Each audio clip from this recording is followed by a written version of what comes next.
Hello everyone, hope you're having a great day today. This is Phyllis with CreativeDomenica, and I am going to show you how to make this sweet, easy seed bead bracelet.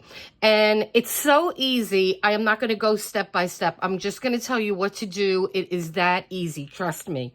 The first thing you're going to need are some seed beads. And I am using Ming Tree that I got from a company called Fire Mounting Gems. I've been dealing with them for years. They're very reputable. You don't have to worry about getting ripped off. And they have an amazing assortment of things. And I'm not affiliated with them. I'm just a customer. So this bracelet, I use these. So the first one is going to be a purple gold, which is really nice, rainbow iridescent type of bead.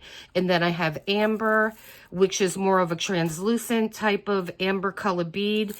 And then this one is brown luster, and it has a really nice shine to it. Almost maybe like a silvery or something. Not maybe silver, but it's a pretty, I like the brown. I like this combination. That's what I used.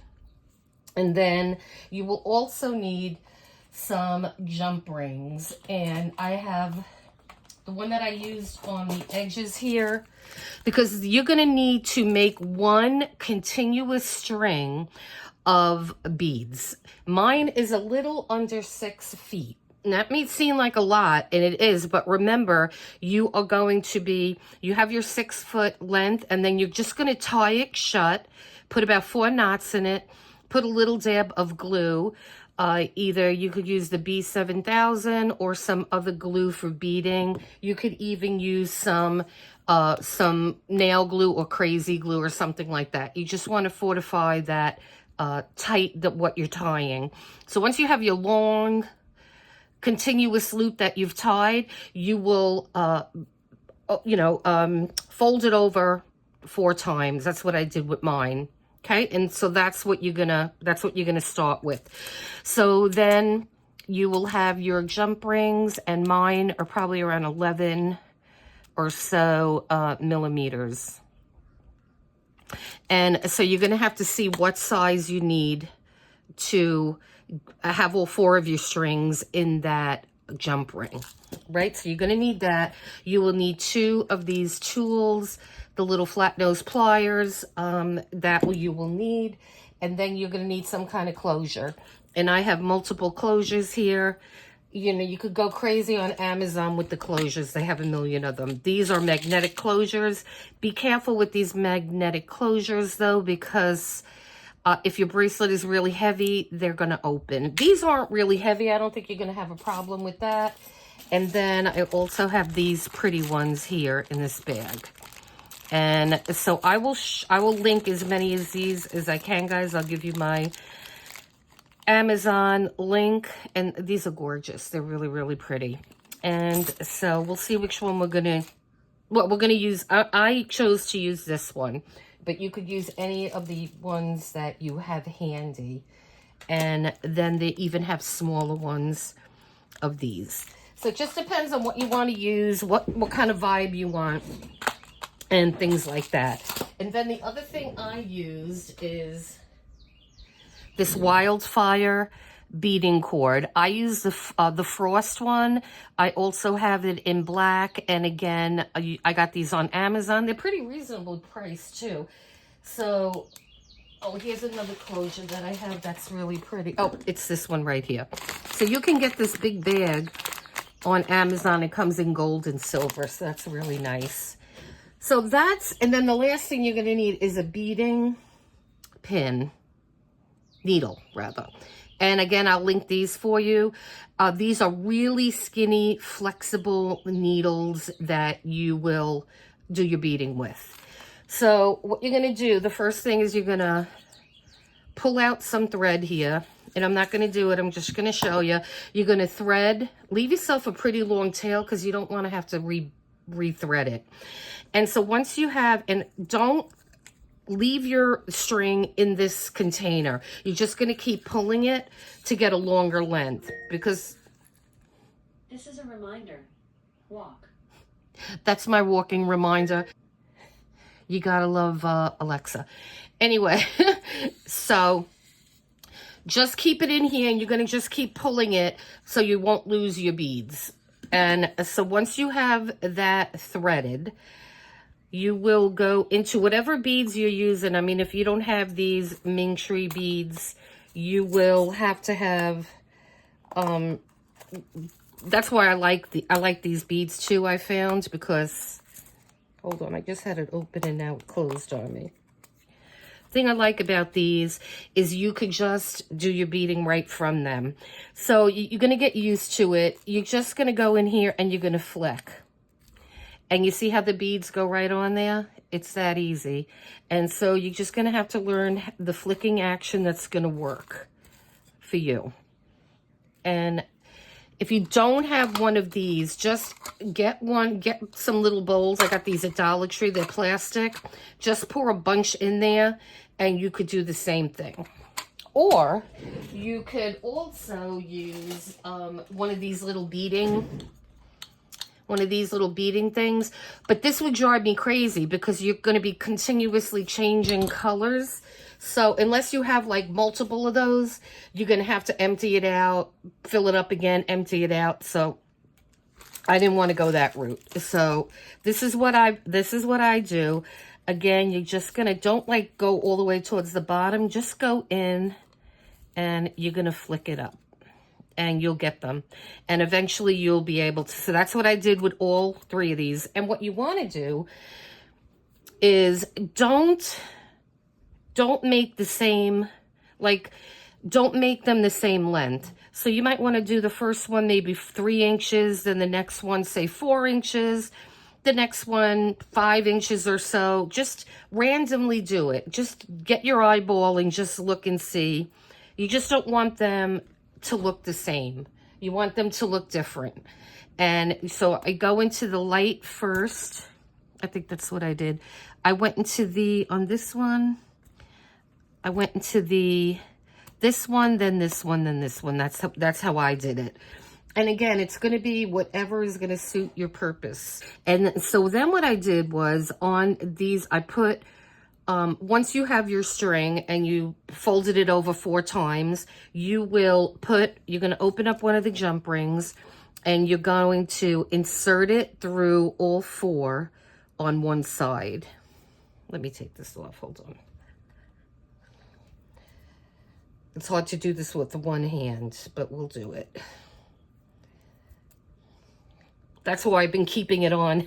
If you have a bracelet buddy, I'll show you that in a minute. That really, really helps you get bracelets on and off.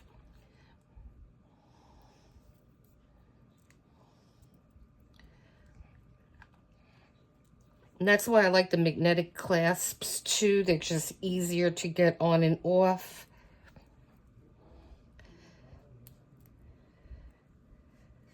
Hold on. Okay, we got it off. Okay, so this is a bracelet buddy, and I got this many years ago on QVC. You could find these, I'm sure, on Amazon. If I can find one, I'll link it in the description. And so generally what you would do is just link one side here and then just clasp it, and it makes it that much easier. So what I wanted to show you, I'll just unravel this now. So this is what you're going to have. You're going to fold your chain, your beads over. You'll have 4 different strings, right? If you choose to do it this way. If you want it chunkier, you'll have more. But the chunkier you get it, the bigger this ring has to be. Okay, so just keep that in mind. So then you're going to open this with your tools, okay? And then you will insert it. And what I like to do is kind of just hold that like that on my hand and just slide that underneath it. And so catch all 4 of them. And now you're going to close it, right? You're going to close this with your tool and try to get it as best you can. Now, in order for that, because this is just on a little skinny string, and if there's any gap between this jump ring, they're gonna come out. So I found that you could use several different things to kind of close this little gap here so that does not happen. You could either use like a crazy glue or a nail glue. This is a generic nail glue, and I like this because it has a brush. So I put some of that on it. And you could also use some quick drying clear nail polish. That'll work as well. Or if you have one of these glues, this is B7000, this works well as well.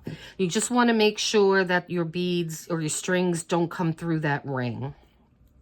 Okay, and so I did that on both sides, right? So then what you're going to do is, if this gets a little wonky, just kind of play with it until you get it all straight again. And so then you will start to twist. Okay, and you don't have to make it totally tight, but make it tight enough that it's going to keep its shape. And then you will merely close it. And I'm not going to waste time right now with doing that. You know how to close it. And so then you will have your curled, your pretty spiraled bracelet. And so it's that easy, guys. That's how easy these are to make. I guess the one thing that I could tell you that is probably the most important is to use that glue. Use some kind of glue or nail polish to close that jump ring, because it's going to come through. Because when I first made this the other day, it kept coming through. And so as you could see, that is your space. And so you want to, after you open it and close it, you want to make sure that you kind of seal that little space in there so they don't fall out. And so I made a couple of other ones. Let me show you the other ones that I made. They're beautiful. I love these things. So I made this really pretty green one. And I used that clasp. And I'm going to twist this more. I just twisted it a little bit. And so that one is beautiful. Let me just remove these.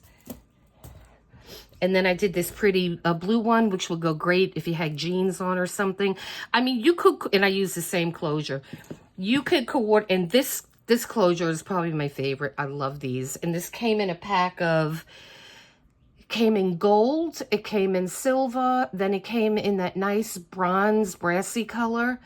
And there was another color, maybe a gunmetal. And so, yeah. And if you get tired of these closures, you could certainly, because you'll have your bracelet already made, right? So all you have to do is take this closure off and easily put on any other one that you want. Because keep in mind, these are cheap closures on Amazon, so they may tarnish, but at least you'll have your bracelet already made. And so if you need to change the hardware on it, it's really, really easy to do. Okay, so guys, I hope you like this fast video. I will leave this, some of the product in the description so you guys can make it. I would say you can make this within 15 minutes to a half hour. I mean, it depends. You're going to have to bead a lot. I mean, mine was, like I said, a little under 6 feet. But, you know, if you might not want 4 layers, you might just want 2. In that case, you know, then you would need less. So just experiment with it. That's what I did. And these are a lot of fun and fast. So guys, I hope you liked the video, and I hope you try making this. Leave me a comment. Let me know if you make it, how you like it, if you have any questions. And yeah, so hit the like and subscribe. Please hit the notification bell so you could be alerted to all our new videos. And so listen, guys, you have a great rest of your day. And until next time, take care. Thanks for watching. Bye-bye.